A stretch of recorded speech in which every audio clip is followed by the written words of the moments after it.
नाज़रीन, कोटली में paramedical staff ऐं एमएस डॉक्टर हफ़ीज़ आराई विच में हलंदड़ छिकताण तेज़ थी वई आहे। पैरामेडिकल स्टाफ जे एहतजाज खां पोइ डॉक्टर बि मैदान में लही आया। डॉक्टरनि पारां एमएस जी हिमायत में रैली कढी एहतजाजी मुज़ाहिरो कयो वियो आहे।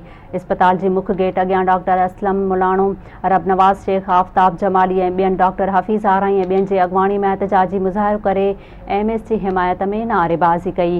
एहतजाज कंदड़ मीडिया सां ॻाल्हाईंदे चयो आहे त पैरामेडिकल स्टाफ पारां एमएस डॉक्टर हफ़ीज़ आराई मथां लॻायल करप्शन जा इल्ज़ाम बेबुनियाद आहिनि।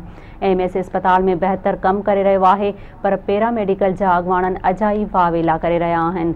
हुननि वधीक चयो आहे त पैरामेडिकल स्टाफ जे अॻवाननि एमएस खे ब्लैकमेल करण जी कोशिशि करे रहिया आहिनि, जेको अफ़सोस जोॻो अमल आहे।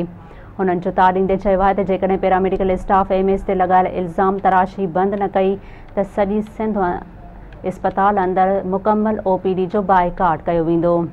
वाज़े रहे त गुज़िरियल 5 ॾींहनि खां एमएस डॉक्टर हफ़ीज़ आराई ऐं पैरामेडिकल स्टाफ जे अॻवाननि में बिल पास करण ॿियनि मामलनि तां छिकताण हलंदड़ आहे।